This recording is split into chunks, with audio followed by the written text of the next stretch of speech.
Salut et bienvenue à tous sur la chaîne Invest Trading, c'est Romain qui vous parle. J'espère que vous allez tous et toutes très très bien.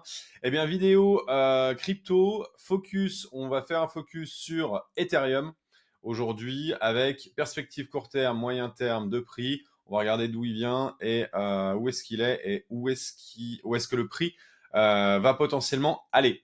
Pour ceux qui me connaissent pas, je m'appelle Romain, vous êtes sur ma chaîne. La chaîne, elle est là en partage d'expérience, analyse graphique, il n'y a aucun conseil en investissement, bien évidemment.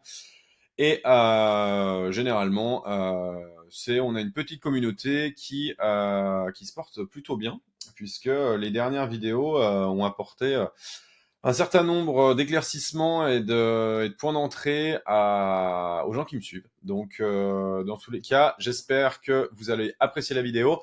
N'hésitez pas, si vous aimez la vidéo, eh bien, de la liker, de la partager et bien sûr de vous abonner. C'est un contenu gratuit. Et pour le coup, la moindre des choses, si vous aimez ce que je fais, eh bien, c'est de faire vivre la chaîne. Allez, on y va. Je vous invite à me suivre sur mon fil Twitter sur lequel je poste quand même pas mal de choses toute la journée. Déjà, je fais tous les matins des good morning. Donc généralement, sur les good morning, je mets pas de prix. Par contre, je vous partage généralement le sentiment un petit peu de marché, moi ce que je vois. Je mets rarement des prix, par contre, je mets où est-ce que l'on peut être. Par exemple, ce matin, le marché a trouvé un bottom.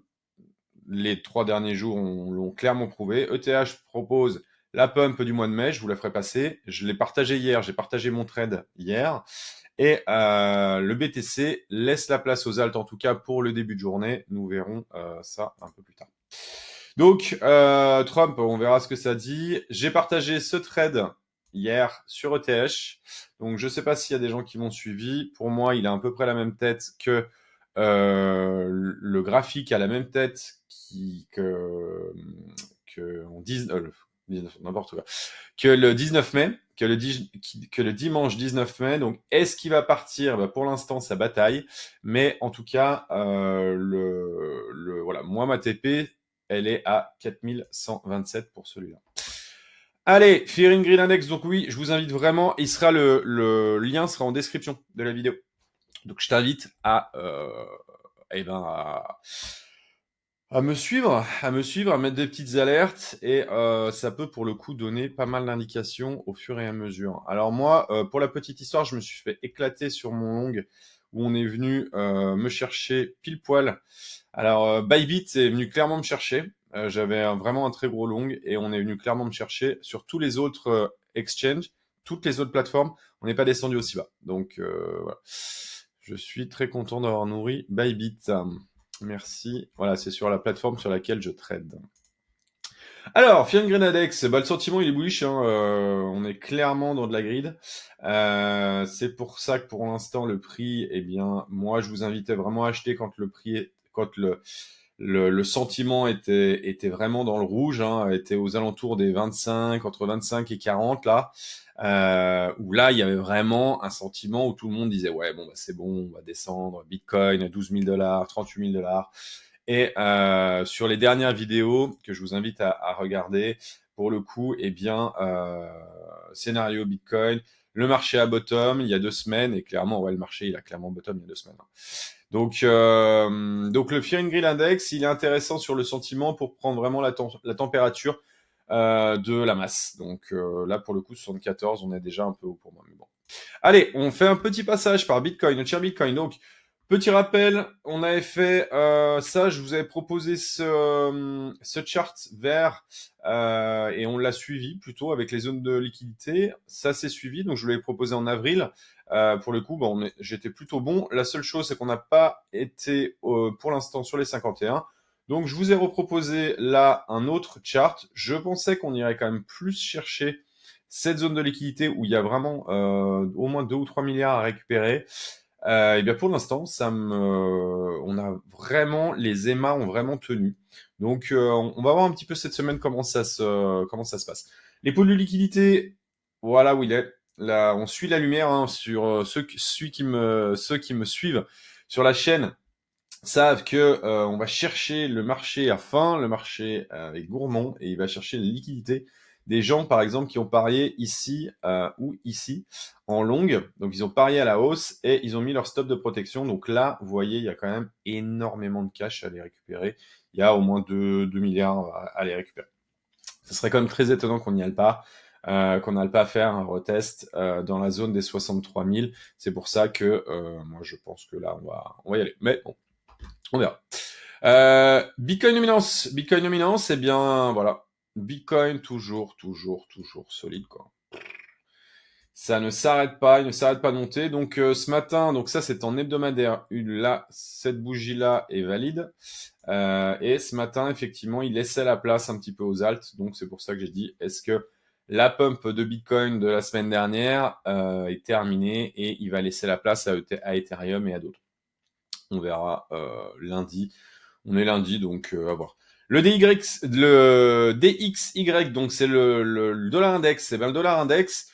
On aime le voir bas et ben là, on n'aime pas forcément le voir retester la partie haute, au niveau de ses EMA, à voir un petit peu ce que ça va donner. Pour le moment, il tient quand même ses supports, hein. Donc, en espérant que le dollar ne nous fasse pas une poussée, ne nous fasse pas une grosse poussée, parce que les cryptos et le marché en général action et crypto, donc sur des assets qui sont plutôt volatiles, eh bien ne résistera pas. Ça c'est clair, net et précis. Eh bien, là, ça, les taux baissent à 10 ans, là. Vous savez, hein, pour ceux qui me suivent, le nuage Ishimoku, donc c'est un indicateur. Pour ceux qui ne savent pas ce que c'est un indicateur. Là, pour le coup, l'indication serait que si on passe sous le nuage en hebdomadaire, on aurait enfin un signal avec une bougie clôturée, hein. Donc ça, c'est une bougie, voilà, c'est des bougies. Ça, c'est pas clôturé, donc c'est pas valide. Et en l'occurrence, si on passe dessous, là, on pourra commencer à crier victoire sur le marché des cryptos. Allez, on passe tout de suite à ETH. Donc, je fais un passage par les ETF. Les ETF, ETH, eh bien, on a pris quand même un sacré coup la semaine dernière, puisque le prix d'Ethereum, on est clairement allé chercher le gap CME. Donc, on va aller voir juste après. Et c'était une entrée incroyable, hein. Vraiment, moi, je l'ai prise. Et on est quand même allé me chercher 5% plus bas. Donc, voilà. Mais c'est comme ça fait partie du jeu, comme dirait l'autre. Donc, pour l'instant, il y a une structure qui est en train de se mettre en place. Sur Grayscale, c'est Grayscale très clairement qui vend. On est sur support. Est-ce qu'on va aller chercher la partie basse de ce zigzag, de cet AB égale CD, qui nous ferait quand même un moins 25. Un moins 25 sur ETH, j'y crois pas trop, mais bon. On va voir. C'est pas mon scénario, je vous le dis pour l'instant. Et il y a un gap à aller combler à plus 12%. Donc là, pour le coup, c'est plus mon scénario. Voilà. Donc là, bon, on va le garder, mais c'est pas mon scénario en tout cas sur l'ETF pour le moment. Allez, on va passer tout de suite au graphique. Alors, graphique ETH, eh bien, ce que l'on voit, moi, j'ai trade ça hier. La pump ici du 19 mai, du 20 mai, autant pour moi, du 20 mai, je l'ai vu arriver ici pour la bonne et simple raison, c'est que vous savez que moi j'utilise le nuage Ishimoku plus les EMA 150, donc 200, 100 et 50. Et pour le coup, on était en train de structurer dans la zone. Je me suis dit, ok, si on passe là, ça va aller très très vite parce qu'il y a vraiment de la liquidité. Ça, je vous ai indiqué les pôles de liquidité ici. Et pour le coup, eh bien, on est en train de travailler. On est en train de travailler la zone. Je pense sincèrement que est-ce qu'on va retourner là, bas du canal, où on est venu défoncer? Moi, je pense celle-là, pour moi, elle est nécessaire en fait, cette trendline. Il y en a qui me diront, ouais, non mais attends, en fait, Romain, tu peux la mettre comme ça, tac, tac. Oui, effectivement, tu peux la mettre comme ça, mais je trouve que 1 point, 2 points, 3 points, là on est venu la rechercher, on a traversé, on est venu retaper dessus ici, et là on est venu quasiment dans la zone. Donc je pense que la trendline ici est clairement, elle est efficace. En tout cas moi c'est elle que j'ai gardée. Celle-ci, eh bien vous voyez, une fois, deux fois, on était revenu là tester, et puis après on avait trouvé le support et on était reparti. Et bien là, c'est la même chose. Et là, quand on l'avait break, bon. Donc là, pap, pap, pap, hop, on est venu, un point, deux points j'existe, on l'allonge, d'accord, la trendline, hein. Premier point, deuxième point, on la tire, hop, tac. Donc là, on est venu la travailler avec le haut du nuage. C'était très beau. Clac, clac, clac, clac. On s'est dit, ah yes, c'est bon. Là, celle-là, moi, ça, je l'aurais acheté. Je l'ai pas acheté, mais je l'aurais acheté. Et pour le coup, de toute manière, moi, vous savez, hein, je suis rentré dans la zone des 3017. Donc, mon long ETH, je l'avais coupé, et puisque les stops étaient à break-even. Et le fait est que je me suis fait sortir ici, je suis rentré là, et je me suis fait sortir là. Donc voilà, un peu déçu, même très déçu de ce trade manqué, parce qu'aujourd'hui je serais plutôt tranquille. Et là je cours après, je suis long depuis hier, donc voilà. À voir un petit peu comment est-ce que ça va se passer. Donc dans tous les cas, on est là dans la zone, on va enlever Ishimoku. Je vous montrerai les deux scénarios juste à la fin. Le fait est qu'on a une pool de liquidité ici à aller chercher aux alentours des 3000, entre 3041 et 2980, ouais, 2980. Donc, est-ce qu'on va aller là, traîner ici, plop, plop, plop, plop, plop, pour repartir? Je ne sais pas. En tout cas, il y a quelque chose qui est en train de se mettre en place sur ETH. On va aller voir tout de suite les pools de liquidité. Donc, c'est exactement pareil que sur BTC. Comment est-ce que on repère? Eh bien, on suit la lumière. Donc, la lumière, elle est aux alentours des 3570, et il y a un petit cluster là à aller récupérer aux alentours des 3177, qui est le bas de l'ancien gap CME, que j'ai pas préparé, mais que je vais vous montrer de suite. Le gap CME, pour que vous compreniez, pour ceux qui me suivent pas. Voilà. Là, il y avait un trou, en fait, il y avait un trou d'air, et puisque au CME, le marché est fermé le week-end. Le marché est fermé le week-end, donc il y avait un trou, hop, on est venu le combler. Moi, j'ai acheté comme un dingue ici, et on est venu, voilà. Vous voyez, par exemple, CME, on a méché à 3115, alors que Bybit est descendu à 3087. Donc clairement, je pense que j'étais peut-être un peu trop lourd, et je descendrai un peu plus bas la prochaine. Bref.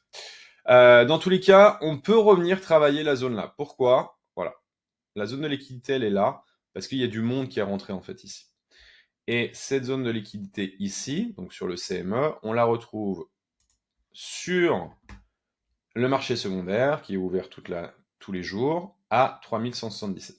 Est-ce qu'on va refaire un essai à 3177 pour repartir? Probabilité. Il y a une probabilité. Si on pourrait revenir ici également, aux alentours des 3041, c'est une possibilité également. Mais il y a quand même du gras à faire là-haut. Par contre, il ne faut pas oublier que pour le moment, Grayscale, qui vient de sortir son ETF, est vendeur. En tout cas, est vendeur. Pourquoi? Parce que les frais sont trop importants chez eux, et les clients et leurs clients partent pour aller chez d'autres brokers. Le fait est que Grayscale a un taux à 2,5 pour la garde de l'ETF, et la plupart des autres sont à 0,25. Donc c'est du grand n'importe quoi. Ils ont fait la même chose lors de la sortie des ETF Bitcoin au mois de janvier. Donc, on peut aller récupérer là. Alors là, ce serait top, hein. Ce serait carrément cool, quoi. Maintenant, on va aller voir un peu plus court terme.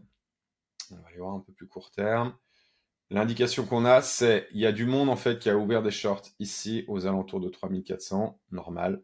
La zone là a été une zone de résistance, et c'est plutôt une très bonne zone pour shorter. Le fait est que, est-ce qu'on va aller les liquider? Je ne sais pas. Est-ce qu'il y a de la chasse à la liquidité? Il y a de la chasse à la liquidité le week-end. Il y a de la chasse à la liquidité le week-end, mais quand Wall Street rouvre, eh bien, c'est pour le coup, eh bien, les institutionnels qui mènent la danse. il y a de la chasse à la liquidité, mais il y a quand même, si effectivement les clients de Grayscale vendent leurs ETF, ils sont obligés de vendre des ETH, des Ethereum, et s'ils vendent des Ethereum, eh bien le prix baisse. Donc on parle plus de chasse à la liquidité, mais simplement d'un sell-off, quoi. Donc voilà, la zone là, à 3180, 3170, moi j'ai un ordre d'ouvert ici. Si jamais on y retourne, eh bien écoutez, je serai content de reprendre le long que j'ai loupé le week-end dernier. On va redescendre un peu plus bas encore pour aller voir. Voilà, et voilà, on est allé chercher pile la zone. Voilà, on est allé chercher la zone à 3315, qui était pile poil. Et est-ce que maintenant on va aller récupérer là le gros bloc? Il y a quelques millions à aller récupérer. Là, on est venu liquider 116 millions et 105, donc pas dégueulasse.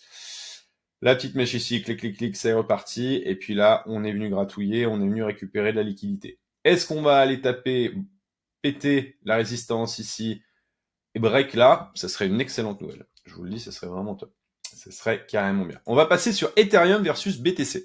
Alors, Ethereum versus BTC, il y a quand même quelque chose sur Ethereum versus BTC, c'est que on a un support qui est là, qui est venu il a été retesté. Il a été retesté encore là, on est passé dessous. On est en rouge, pourquoi? Parce que la tendance, elle est clairement baissière. La tendance sur Ethereum slash BTC est clairement baissière. Elle est clairement baissière.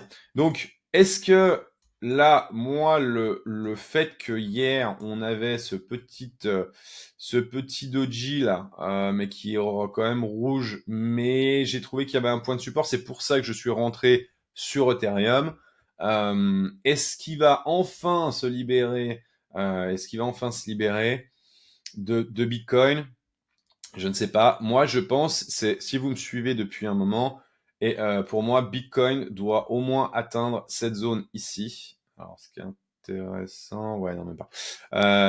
Voilà, il faudrait arriver dans la zone des 58 de mémoire, voilà, 58, pour se dire, bon, eh bien, on a dans la zone des 58 une ancienne résistance qui ferait que eh bien, Bitcoin laisserait la place à Ethereum et aux alts.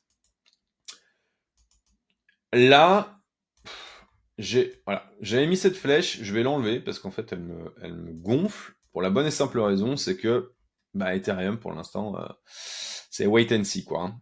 C'est wait and see. Donc, petit rappel, moi, le jour où où je sais que Ethereum sera vraiment bullish et que la alt season est lancée, c'est quand nous viendrons break cette trendline que j'ai pris juin 2017, descendu, second point, donc j'existe, septembre 2022, et là, voilà, si on la break, à partir de là, parce qu'on est quand même en reload zone de longue, donc là, on recharge généralement, dans ces zones-là, on recharge Ethereum, et bien, par rapport à BTC, et bien, quand on va break, on va passer au-dessus de cette trendline énorme, et bien, à partir de là, je me dirais, OK, les alts, c'est le tour des alts et Bitcoin laissera la place. Maintenant, voilà, il y a les points d'interrogation des deux côtés. Est-ce qu'on va y aller? On va pas y aller. On voit qu'il y a quand même un gros cluster là d'EMA qui est en train de se mettre en place. Pour le passer, ça va pas être simple. On est sur des supports. Bon, le fait est que je pense qu'on va encore traîner un bout de temps là. Tout va dépendre de nos chers amis institutionnels. Est-ce qu'ils vont laisser la place? Est-ce qu'ils vont être acheteurs du comment de l'ETF? Pour l'instant, bon, il faudra attendre encore quelques jours pour voir s'il y a des choses intéressantes qui se passent. Pour le moment, il n'y a pas grand-chose, on n'a pas trop d'infos.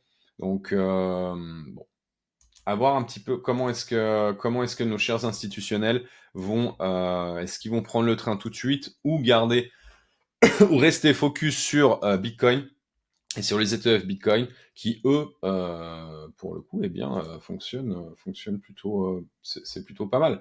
c'est plutôt pas mal ce qui se passe sur les ETF Bitcoin. Même si là, même si là, on est dans un range, on est sur le haut du range. Il manque pas grand-chose. Il manque pas grand-chose. Alors, est-ce qu'on va aller combler ce gap avant de repartir? Je ne sais pas. Ça nous ferait quoi, ça? Hop, sur Bitcoin, ça nous ferait moins 13. Ah ouais, si on va... C'est possible. C'est possible. Mais on est sur un énorme range, gigantesque. On n'achète pas le haut, on achète le break là en découverte de prix, mais ici, on n'achète pas le haut. Clairement, pour le moment, on ne l'achète pas. Donc, allez, on va repasser, on va finaliser sur Ethereum parce que cette vidéo est quand même focus assez là-dessus. Elle est assez courte, ça sert à rien de donner plus d'informations en tout cas là-dessus. Je vais vous donner mes deux scénarios. Allez, c'est parti. Donc, alors ça, voilà, ça c'était mon long. Ça, c'était mon long. Et on est venu pile ici me chercher. Donc voilà, j'étais rentré ici, j'étais très content de mon entrée. J'ai vraiment travaillé la zone là. Et pour le coup, aujourd'hui, je serais vraiment très tranquille. Et ben voilà. Et je suis rentré hier parce que Doji, on chasse à la liquidité. On est venu chercher le dernier vers le bas. Et je me suis dit, ok, ça va pousser. Et effectivement, pour le moment, ça pousse. Mais pas de grosse prise de risque pour moi pour le moment. Euh, alors, pour Ethereum. Ethereum, donc deux scénarios. Le premier était le orange là que je vous ai proposé il y a déjà un petit moment, avec un Ethereum qui reviendrait tester et finaliser son AB égale CD aux alentours de 2716. 2716, c'est également un énorme point de liquidité. Alors, est-ce que les gars ont pris profit? Je ne sais pas. Ouais, voilà. Voilà, c'est ça. En fait, on viendrait récupérer toute la liquidité ici dans la zone et on viendrait défoncer. Il y a plusieurs milliards à venir récupérer. Ici, on viendrait défoncer les mecs qui ont parié à la hausse. Ici, ici, ici, et bien évidemment le double bottom ici. Voilà. J'y crois pas trop. J'y crois pas trop, mais c'est Wall Street qui va décider. C'est Wall Street qui va décider. Donc premier, voilà, je l'ai mis en orange parce que c'est probable un petit peu. Je dirais, allez, 35% de probabilité, 40% maxi, d'aller chercher les 2720 juste en dessous pour vraiment démonter tout le monde en disant tout le monde. Et là, je peux vous garantir que si on a 2720, ici, le Fear and Greed Index, on repassera en dessous des 50, voire dans les 45, voire sous les 40. Et à partir de là, moi, ici, je suis acheteur. Là, ici, je suis acheteur. D'ailleurs, j'ai un long qui attend ici. Donc, je suis prêt. Ça, on reviendrait retester l'ancienne résistance de janvier. Le fait est que, est-ce qu'on va venir retester ça pour repartir, pour vraiment dire, bah, ici, il y a tout le monde qui est en mode, c'est bon, c'est fini, on a break les supports, on va partir vers le sud et c'est terminé. Je pense que là, il faudra pas jouer les petites mains, il faudra y aller. Il faudra y aller très très fort. Le second, mais dans tous les cas, si on vient ici, il faudra racheter très fort. Et je pense que là, pour le coup, ce sera le dernier retest. Une fois, deux fois, trois fois, on démonte tout le monde et ce sera le dernier retest. Mais mon scénario le plus probable est que on a fait A, B, C, D. Ici, on a un creux, on a un plus haut creux ici. C'est une tendance haussière, clairement. Regarde. C'est une tendance haussière. Tu la mets comme tu veux, mais la tendance, elle est haussière. Je vais la mettre comment? Hop. La tendance, elle est clairement haussière. Voilà. Alors, elle n'est pas haussière de ouf, mais pour l'instant, les boules, il y a eu les gens haussiers, les boules ont racheté et ça a tenu. Ça a tenu. Donc pour le moment, en tout cas, c'est haussier. Tant qu'on n'a pas passé là-dessous, ça reste haussier. Le fait est que on est venu retester, est-ce que cette trendline qui a bien servi une fois, deux fois, on est venu clôturer pile dessus. Ici, on a méché, mais on est venu clôturer pile dessus. Donc, est-ce qu'on va revenir la tester? Je ne sais pas. Dans tous les cas, mon deuxième scénario, c'est quoi? C'est, on est venu le travailler ici, A, B, C, D. L'objectif étant ici, les 4000 points, les 4000 points qui seraient dans la zone là. On passerait en fait ici. Les 2 milliards là à récupérer, eh bien, les 2 milliards à récupérer, ça nous ferait, je pense, une jolie mèche pour venir ici. Dans tous les cas, là, on va trouver vendeur, mais il y a une probabilité que je trouve assez importante. Moi, je mettrais 55-60% sur ce trade.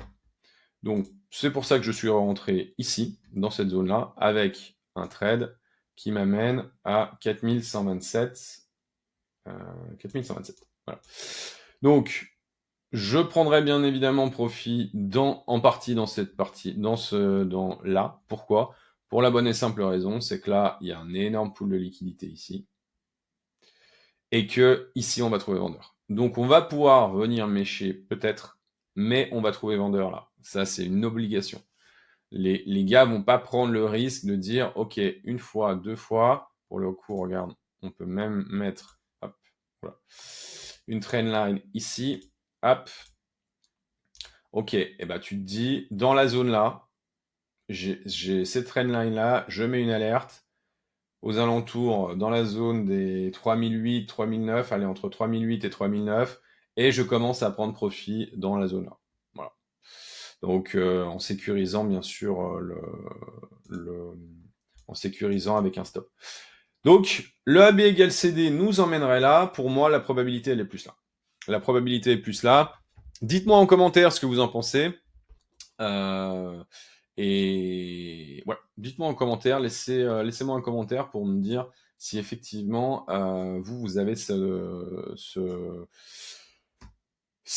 schéma en tête. Et la deuxième chose, c'est nos indicateurs de momentum. On va aller voir sur là, le RSI en journalier qui commence à faire une div.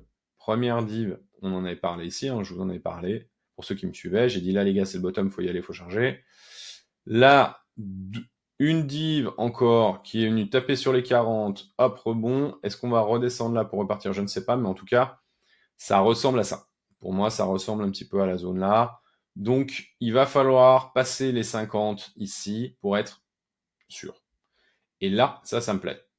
Le stochastique, moi, j'ai les deux toujours en vue. Je ne peux pas acheter ici. Par contre, un RSI qui est dans la zone entre 40 et 50 et avec un stochastique qui est assez bas, je me dis, il y a quelque chose qui est en train de se préparer. En tout cas, on n'est pas loin. On n'est pas loin on est en train de préparer quelque chose dans la zone là. Donc, est-ce qu'on va aller retester la MA 200 par exemple aux alentours des 3135 et on reviendrait dans la zone des 3177 dont on a parlé tout à l'heure? Possible. Possible, mais en tout cas, cette zone-là, pour moi, il y a une vraie zone d'intérêt, une vraie zone d'achat. Et dans cette zone d'achat, eh bien, il faut se positionner, je pense. Garder un petit peu de jus au cas où on retombe à 2700, mais la probabilité pour moi elle est plus vers le là, ranger un peu et puis partir vers le haut. Clair. Donc à savoir que ça, c'était l'approbation des ETF, où ils nous ont dit oui, ok, il y a eu l'approbation des ETF, mais ça, ils sortiront, on les sortira, vous pourrez les acheter à partir du 18 juillet. Ou non, 18 juillet. Donc pour le coup, eh bien, c'est pas la pump là, elle aurait été belle, mais ça aurait été un peu compliqué. Par contre, l'endroit, là, l'emplacement, il est clairement, pour moi, il est clairement bullish. Donc, voilà mes deux scénarios, les amis. J'espère en tout cas euh, que ça a peut-être éclairci un petit peu pour certains. J'ai pas mal de gens qui me contactent. Il y a pas mal d'échanges sur Twitter en ce moment ouais, non mais tu penses quoi? On en est où? Qu'est-ce qui va se passer? Patali patala. L'entrée, elle était là. L'entrée, elle était là. Les vidéos que je vous ai faites ici, Bitcoin 58 000. Alors attends. Là, le scénario des les 51, le marché repart. Crypto, ça bottom il y a 15 jours. Et il y a 15 jours, on était 1, 2, là. Entre là et là. Voilà.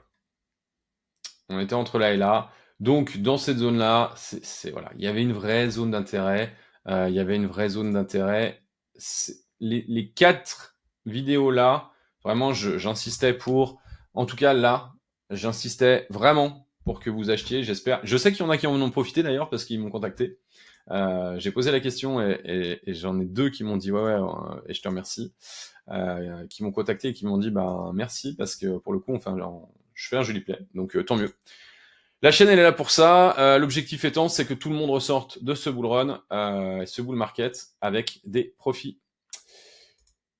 Ça, c'est vraiment l'objectif de la chaîne. Dans tous les cas, j'espère que tu as kiffé la vidéo. Si tu l'as kiffé, si tu as aimé ce que j'ai partagé, eh bien, je t'invite à liker, à la partager également, et puis à t'abonner.